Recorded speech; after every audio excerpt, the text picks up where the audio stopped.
Друзья, всем привет! С вами Андрей Самарин. Мы находимся в моей студии, и я приглашаю вас на урок рисования. Вместе со мной предлагаю вам нарисовать рисунок, изобразить реалистический глаз человека.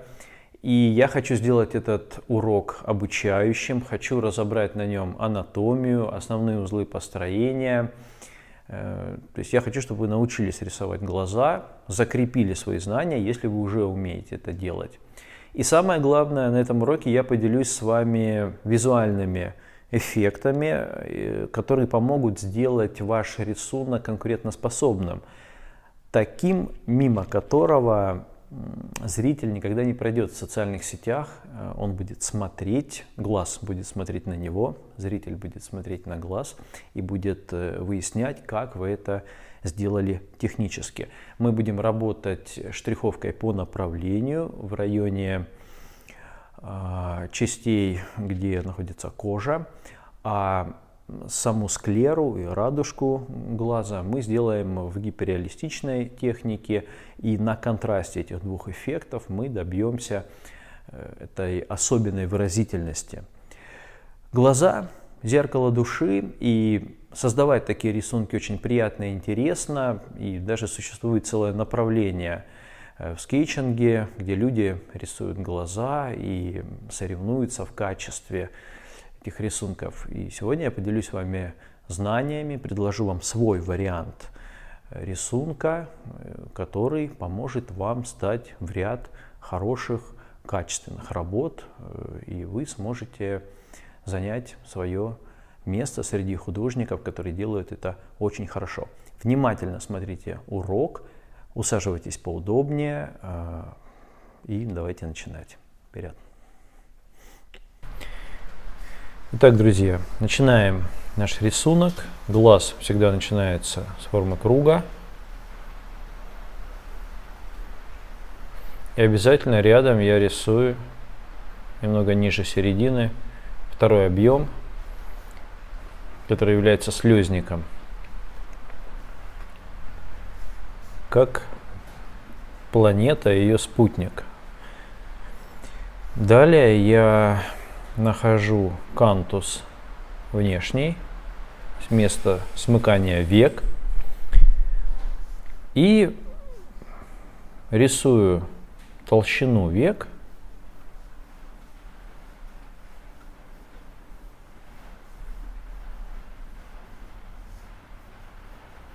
сначала верхнее веко через орбиту глаза к слезнику и нижнее веко.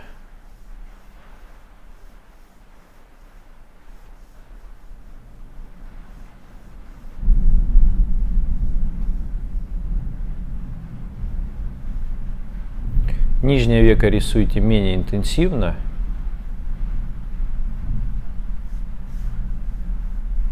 потому что обычно оно освещено.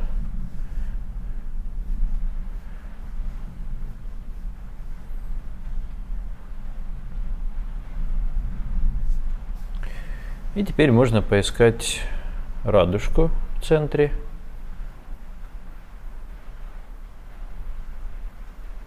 Ставим тоже круг. Немножко убираю его больше под верхнее веко, чтобы глаз не получился слишком таким смотрящим.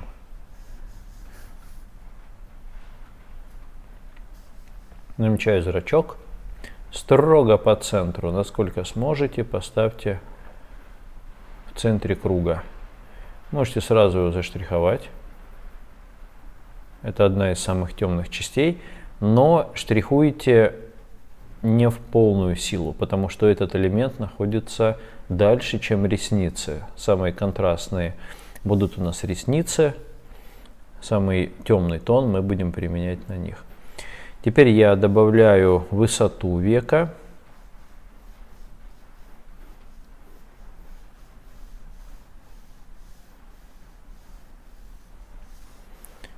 На верхнем и нижнем участке. Сейчас я использую карандаш 0,9 миллиметра.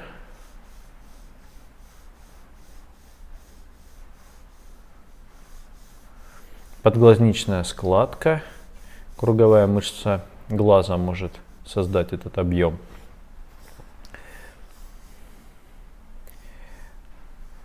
Я сразу намечу белый блик, чуть-чуть его поставлю в 3/4.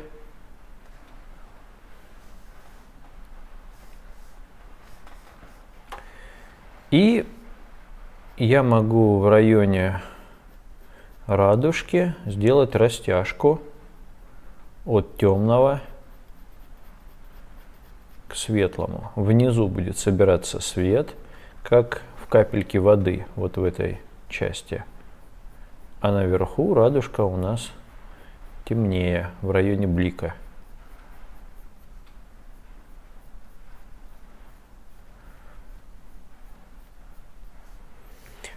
Но свет, который находится внутри роговицы, этот объем называется роговица, внутри которого находится радужка.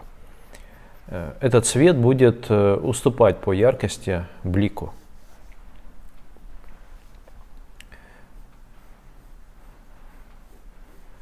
Немножко накину глаз на радужку сильнее, потому что чуть-чуть он получился сильно открытый. На этапе поиска это все можно делать. Далее я намечу падающую тень от верхнего века на глазное яблоко. И посмотрите, в районе роговицы приподнимаю тень так, чтобы она перешагнула через объем роговицы.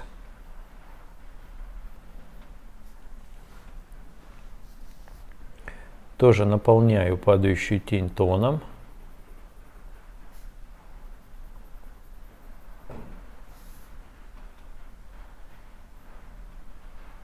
И даже само веко может немножко приподниматься в районе объема роговицы. Вот здесь. Немножко тень слезнику. Он тоже является объемным элементом. Можно основную тень на объем над верхним веком. Немного тени в районе глазницы. Пока таким общим штрихом. И немножко тень должна появиться на высоте нижнего века. Штрих вольный, свободный, такой скетчевый. Но мои штрихи нигде не пересекаются. Я стараюсь следить за культурой штриховки.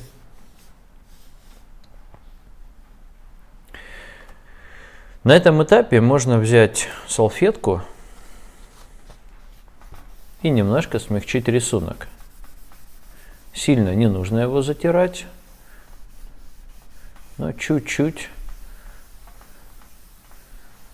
объединить пятна. Теперь я могу взять ластик, выбрать светлое в районе верхнего века. Как узнать, где у меня будет светлее? Блик указывает, что свет заходит слева, немножко под углом. И обязательно я протираю толщину нижнего века.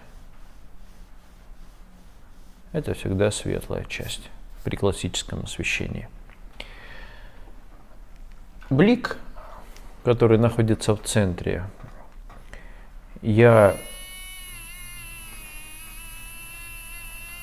верну с помощью электроластика. В принципе, можно и обычным ластиком это сделать, но вот электрический ластик справляется с этим лучше. До бела открывает бумагу. Уже видны основные тоновые нагрузки. И можно развивать светотень. Еще немного я буду действовать карандашом 0,9 мм толщиной. Можно чуть-чуть добавить тона в уголки глаза. В районе слезника есть у нас третье веко. По сути, слезник сам является рудиментом, который когда-то представлял из себя третье веко. У рептилий, многих животных есть третье веко, которое закрывается под водой. У человека остался в виде слезника этот фрагмент. Немножко я наношу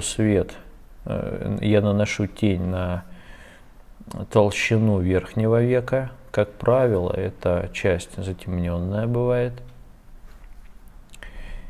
И обратите внимание, на этом этапе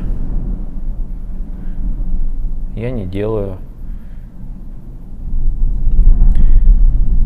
контрастных фрагментов. Вот сейчас я штрихую одну из самых темных частей, это окклюзия, место, куда совсем не попадает свет между веком и глазом, но тоже не надавливаю на карандаш, делаю это осторожно. Далее, граница падающей тени тоже должна быть плотнее, но не в полную силу. Кстати, падающая тень перешагивает на нижнее веко, вот сюда. Здесь объем немножко поджимает мимическая морщинка, очень красивая. Можно чуть-чуть протянуть тон сюда. Если у человека есть мимические морщины, он всегда выглядит добрее. Посмотрите, окклюзия, то есть складка между кожей над веком и падающая тень в этом районе от объема на веко. Чтобы глаз не смотрелся плоско в этой части, нам нужно нарисовать эту тень.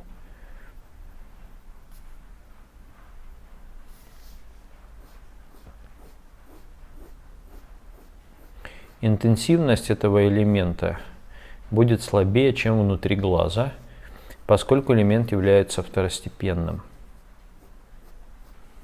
Если бы я рисовал всю голову, то, возможно, бы добавил бы сюда тона, но сейчас я действую здесь осторожно.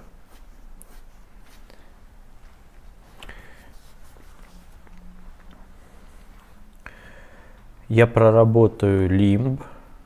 Лимб – это окантовка роговицы, точнее сказать, окантовка радужки.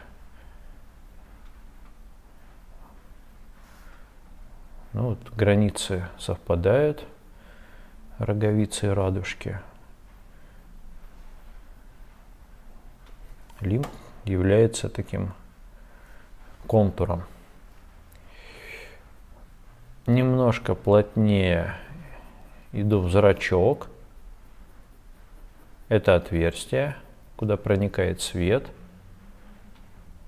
Если глаз открыт широко, то зрачок мы рисуем небольшого размера. Продолжаю набирать тон в верхней части радужки и постепенно перехожу к рисованию деталей внутри. Радужка имеет волокна, которые стремятся к центру. Я стараюсь сделать их разными. После того, как я их намечу, я буду растирать их салфеткой и свой рисунок буду строить на контрасте двух техник. Все объемы вокруг глаза я буду показывать с помощью направленного штриха, а радужку, зрачок я нарисую используя такую гиперреалистичную технику. Я буду растушевывать здесь материал. У меня получится такой фотореализм или гиперреализм в центре глаза. И это будет давать такой магический эффект. Когда зритель будет смотреть вот этот глаз, он будет видеть как бы нарисованный глаз, но очень реалистичный центр при этом. Это лучше, если полностью реалистичный глаз нарисован.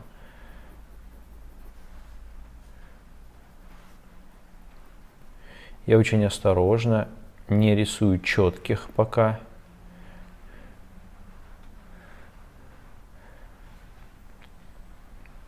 Этих элементов, этого орнамента.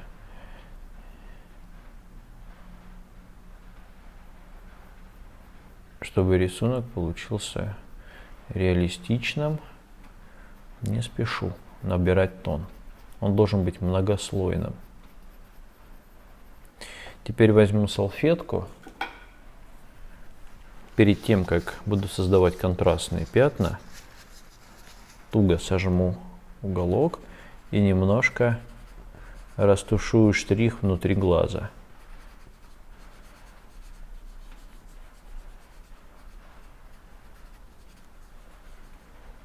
Все четкие фрагменты чуть-чуть расплывутся.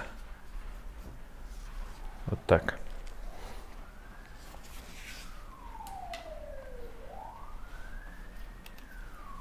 Продолжу набирать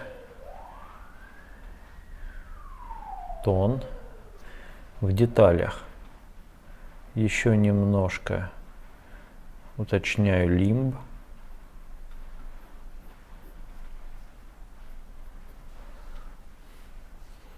Осторожно набираю тон в центре зрачка. В принципе, зрачок можно не бояться делать темнее.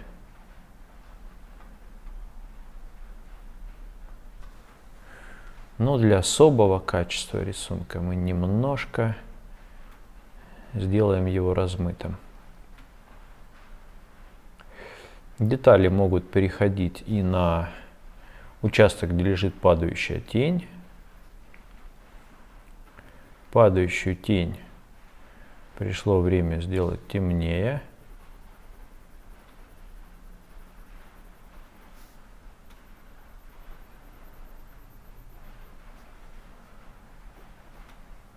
Особенно ее край и место, где века касается роговицы.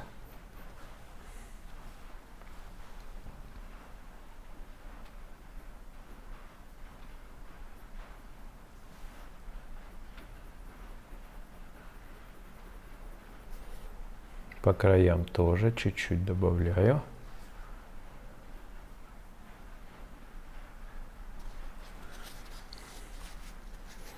Здесь, мне кажется, тон слишком плотным. Я немного позволю салфетке выпить лишний графит, впитать.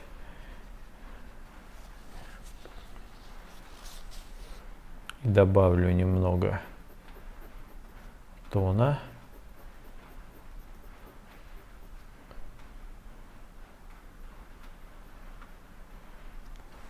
Таким образом.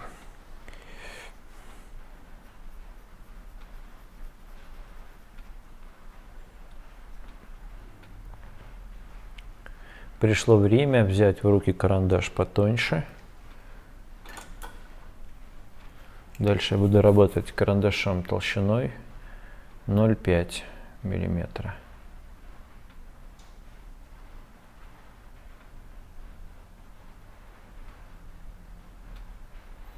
Еще уточняю рисунок.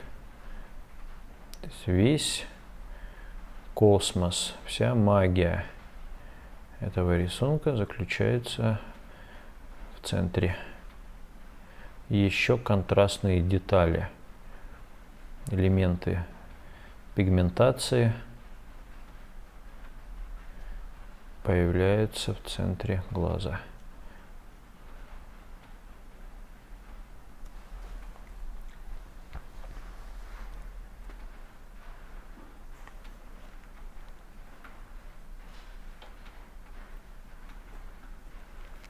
тонкими линиями. Как будто создаю многослойность.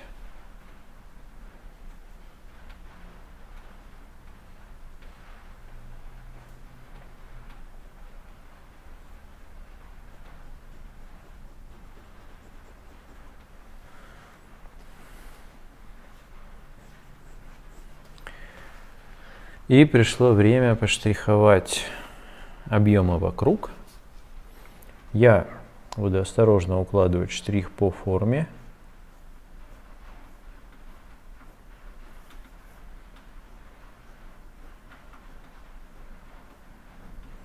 Тщательно, такой сеткой, довольно грубой сеткой стараюсь передать направление плоскости.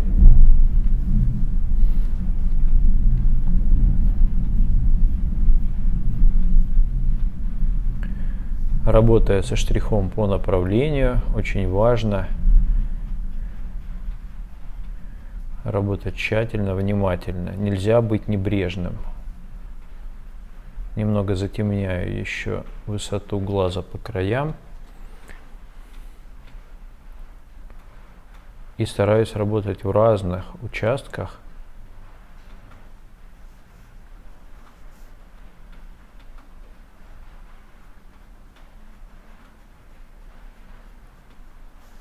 Вылепливаю форму целиком. Вкладываю штрих по направлению.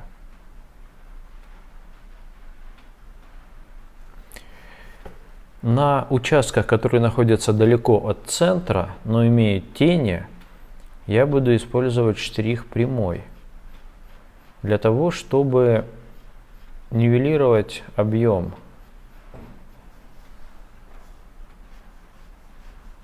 Горизонтальный и вертикальный штрих.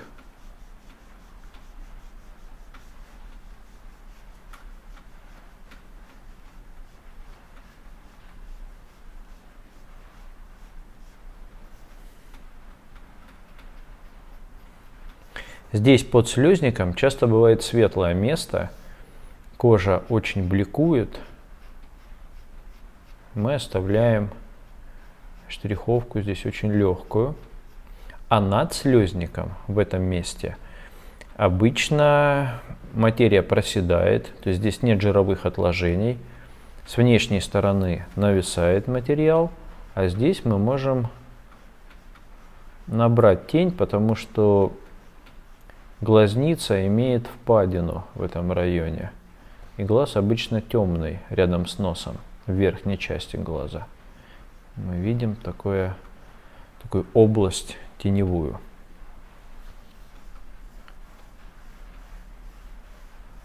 Немножко штриховки по направлению.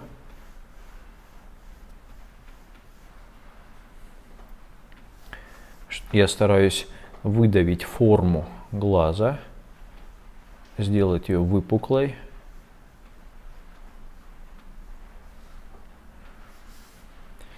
И даже здесь, на светлом участке, я чуть-чуть укладываю штрих по направлению.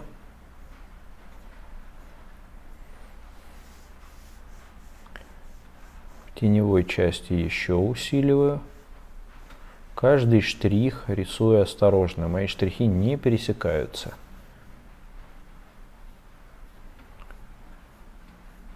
Здесь есть участок, где проходит глазница, и материя переходит в форму носа.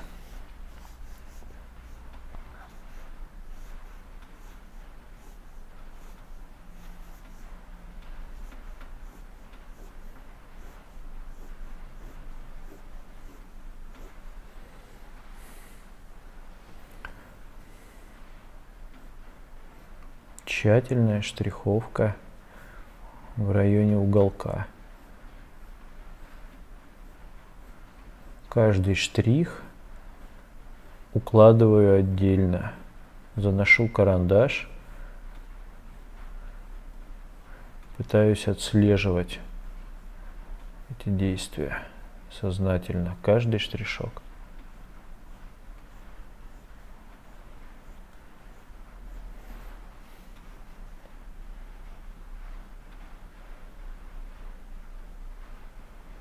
надглазничный край будет иметь уплотнение.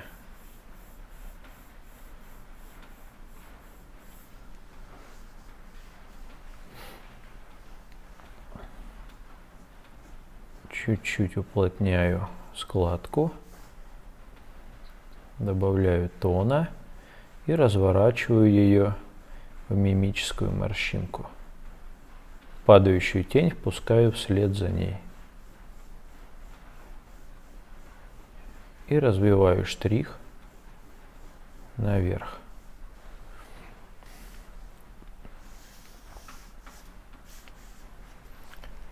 Еще чуть-чуть добавлю света на ширину нижнего века. Полностью убираю линию построения, чтобы взгляд был особенно нежным, легким. Линии, которые формируют нижнее веко, лучше максимально ослабить. А границу мы будем видеть, потому что глазное яблоко имеет тень. И, как правило, оно темнее, чем плоскость нижнего века. Я штрихую по направлению. Запомните, друзья мои, глазные яблоки, белая часть глазного яблока обычно темнее, чем светлая кожа вокруг, потому что глаз находится в глубине, и лучи света попадают перпендикулярно при классическом освещении на веко и на скулу. Скулы всегда светлее, чем глаза, если только человек не поднимает голову и не смотрит прямо на свет. Штриховкой по форме я делаю темней.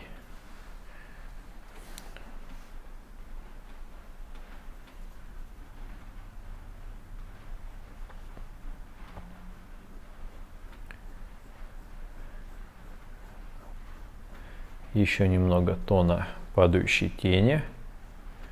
Все-таки падающая тень должна быть темнее, чем свет. И здесь важно не перетемнить, чтобы глаз не выскочил вперед. Нам важна воздушная перспектива даже на таких небольших расстояниях. Всего несколько миллиметров от ресниц до роговицы. Но тем не менее мы должны создать разницу, чтобы зритель видел, что находится ближе, а что дальше. А вот край верхнего века, вот здесь, можно немного сделать контрастнее. Я не штрихую полностью всю плоскость, потому что там есть рефлекс, отраженный свет от плоскости глаза, от глазного яблока.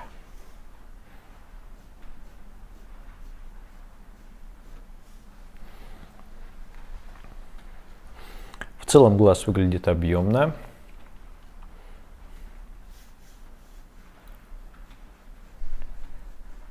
Немножко проверю еще тени. Здесь уже решение принимается индивидуально.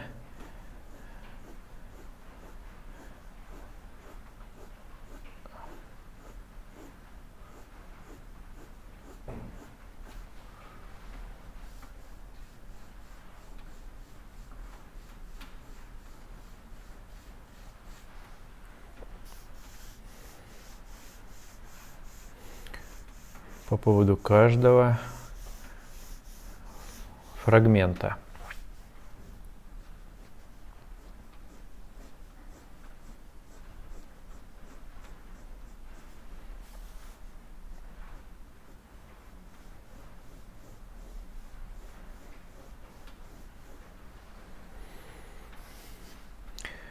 Взгляд уже вполне живой, поскольку слезник у нас это такая влажная часть глаза, мы должны тени рисовать контрастно.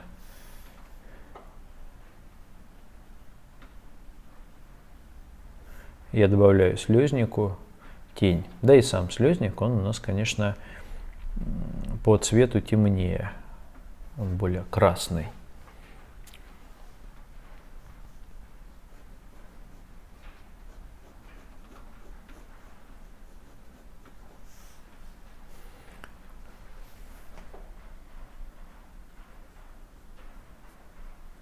Уточняю контуры.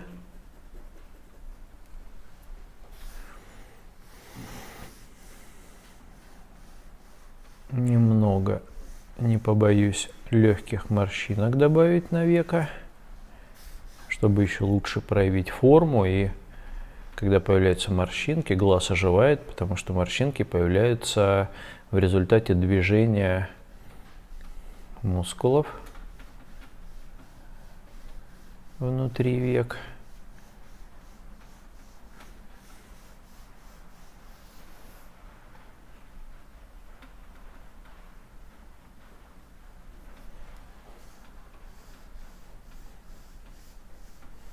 Все действия подчиняю форме шара на этом этапе.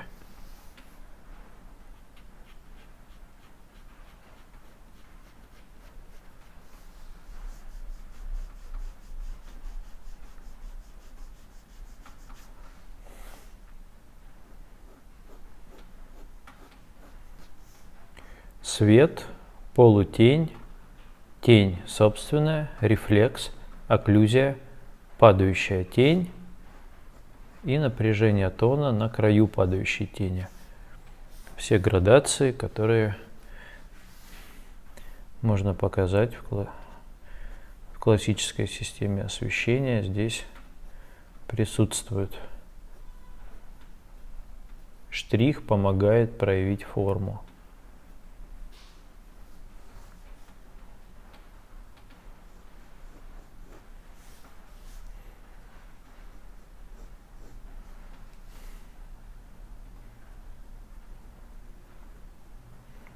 Секрет качественной светотени – это многослойность. Вы не должны спешить.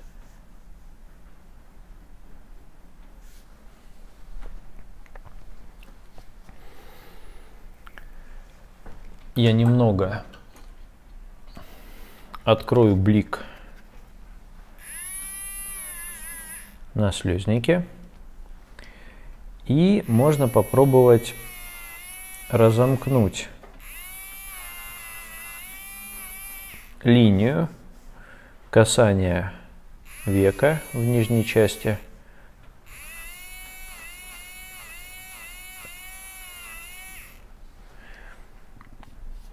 Бликами, которые находятся на собирающейся влаге в этой части. Что еще можно сделать в плане бликов? Можно пересечь границу лимба.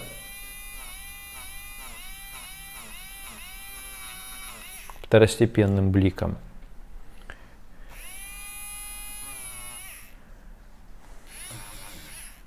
Сделать это с двух сторон.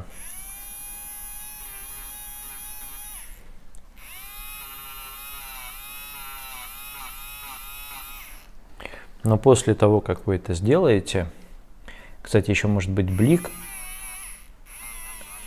отраженный от слезника в глазу. После того, как вы это сделаете, нужно немножко тонировать второстепенные блики.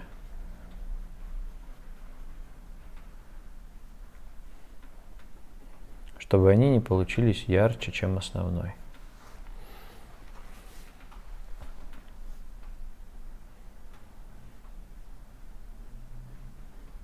Я добавлю плотности падающей тени, чтобы блик казался ярче. Когда появляется темное пятно рядом с белым участком, свет сразу загорается ярко. И я даже немножко добавлю контрастности на края блику, и он выглядит более светлым от этого. Пришло время порисовать ресницы.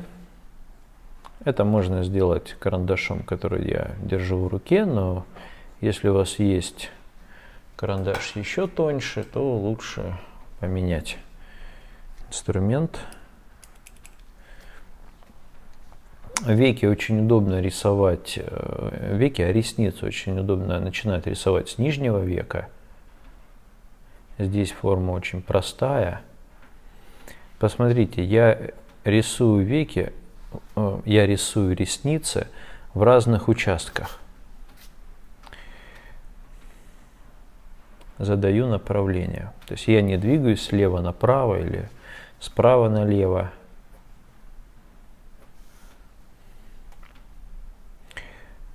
Ресницы обычно стремятся слипнуться в такие пучки.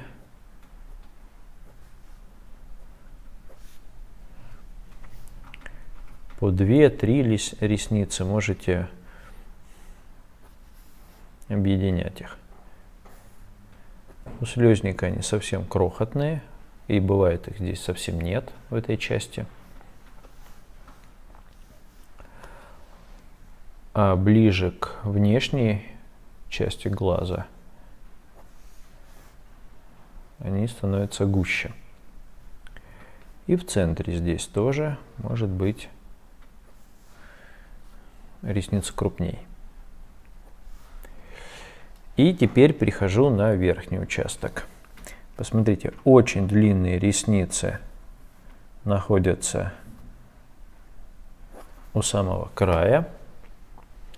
Сажаю несколько штук и перехожу в другую часть глаза.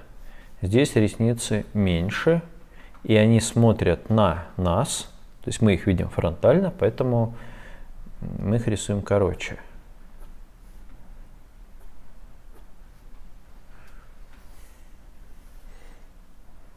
Сначала вниз движение, а потом наверх.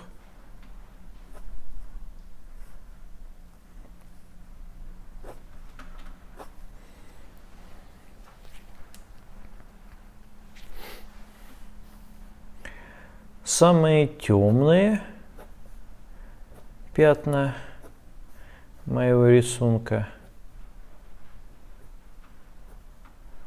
именно в этой части.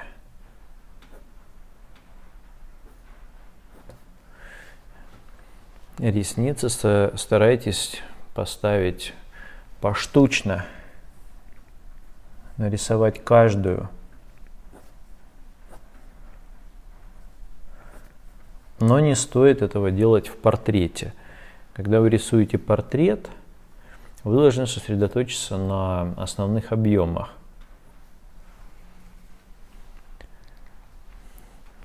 А в этом рисунке, конечно, ресницы могут сами по себе представлять ценность, объекты, которые можно рассматривать.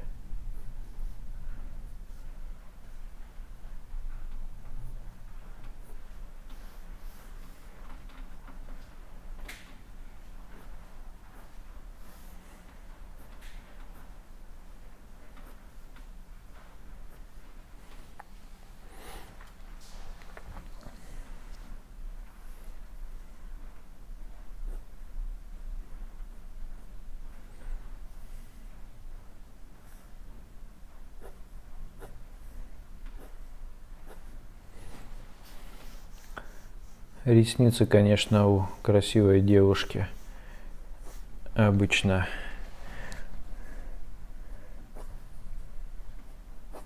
таким густым объемом находятся в этой части глаза. И переборщить довольно сложно, но можно. То есть вы должны все-таки знать меру и пытаться взвешивать свои действия. Немножко сделаю веко темней в этом районе.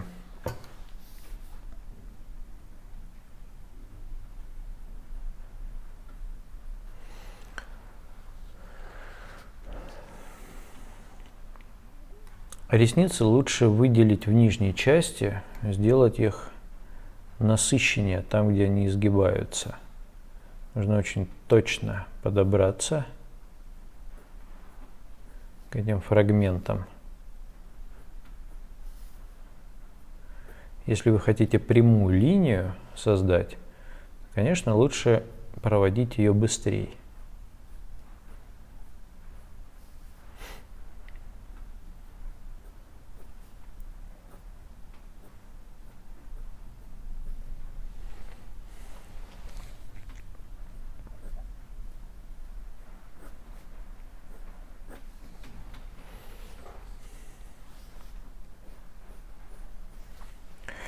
Можно добавить немного штриховки по направлению на толщине глаза.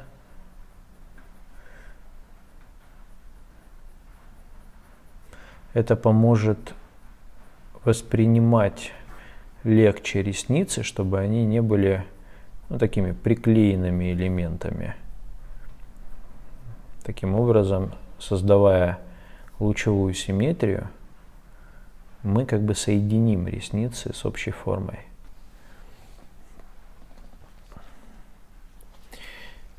Я немножко поработаю еще более толстым графитом в нижней части.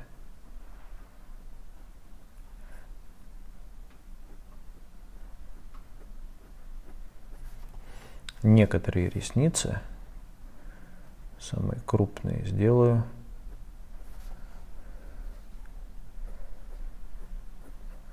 немного толще основания, только немного, то есть совсем чуть-чуть.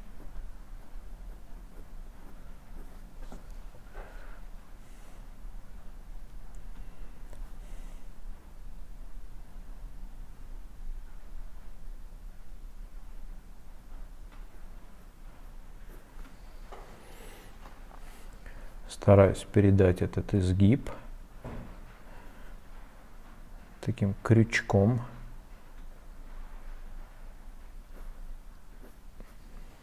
Показываю форму.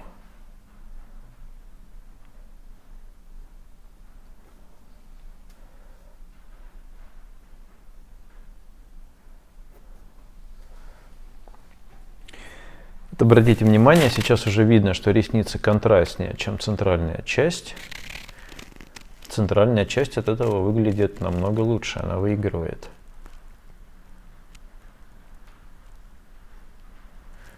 Если у вас она каким-то образом получилась слишком контрастная, лучше взять салфетку, немножко промокнуть в центре.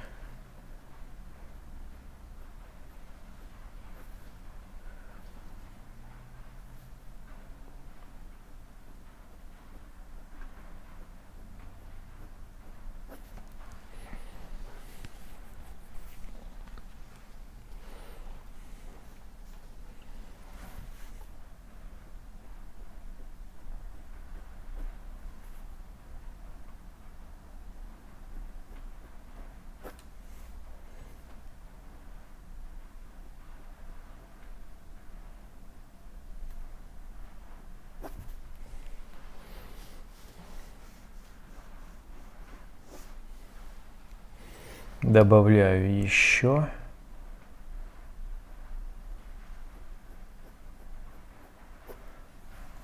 В уголках.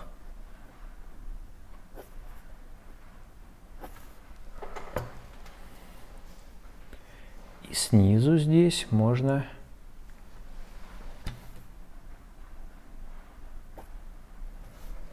добавить.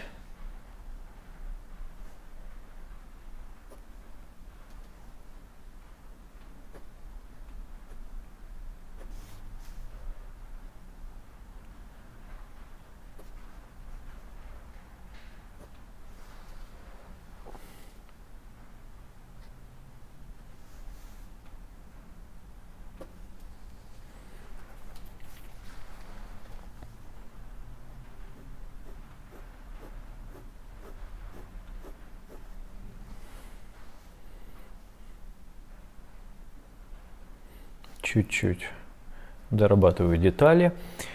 Один важный элемент – это угол глаза. Посмотрите, только вертикальным штрихом по форме я могу уплотнить эту часть. Ни в коем случае не сводите штрихи в эту точку.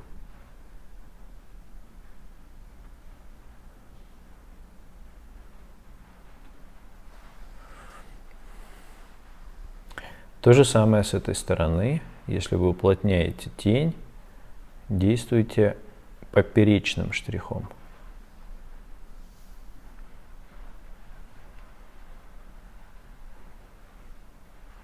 Все, в рисунке остается только добавить каких-то нюансов. Мы разобрали все элементы.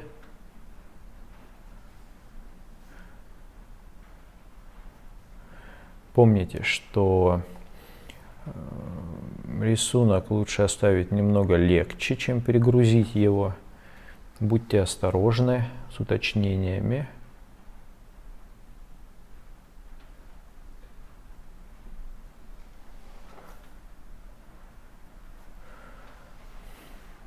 Совсем чуть-чуть добавляю тон в центр зрачка, совсем немного.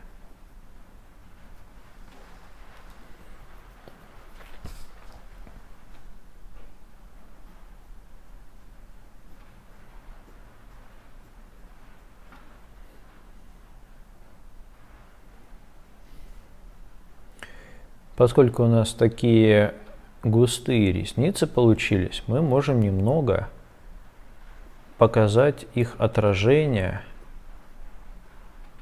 внутри глаза. Здесь нанести несколько штрихов, которые будут символизировать отражение ресниц. И это можно даже немножко сделать в районе блика.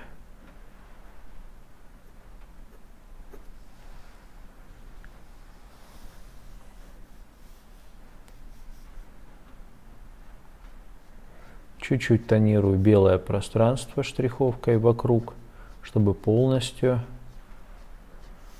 собрать внимание в центре.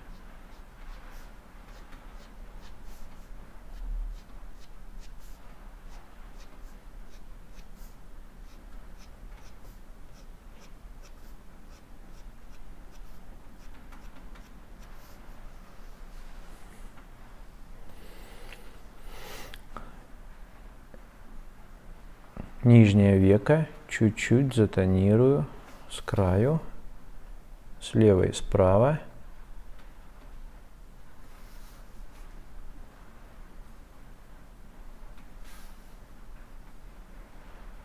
Чтобы оно не спорило по освещению с центральным бликом. И то же самое сделаю с верхним веком. Немножко. Оставляя свет только в центре, пройду вертикальным штрихом.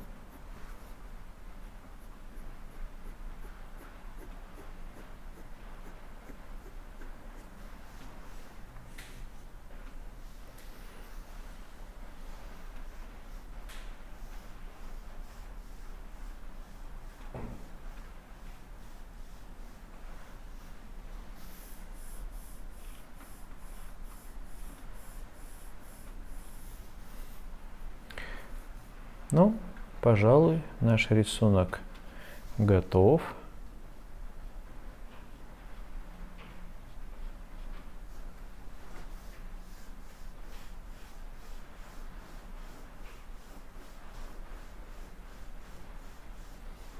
Светотень можно развивать бесконечно, но иногда имеет смысл остановиться вовремя. Я ставлю подпись.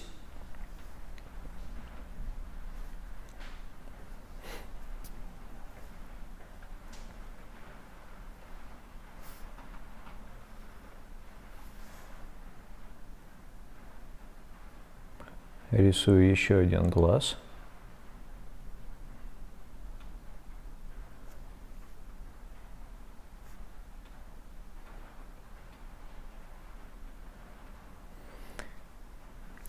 Все, друзья, спасибо за внимание.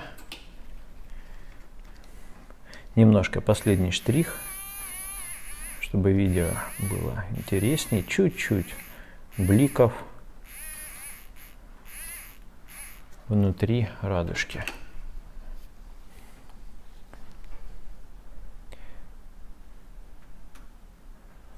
Все, мои дорогие, желаю вам успехов. Нарисуйте свой вариант, опубликуйте, отмечайте меня в социальных сетях, мне будет интересно посмотреть. Спасибо за внимание. Успехов!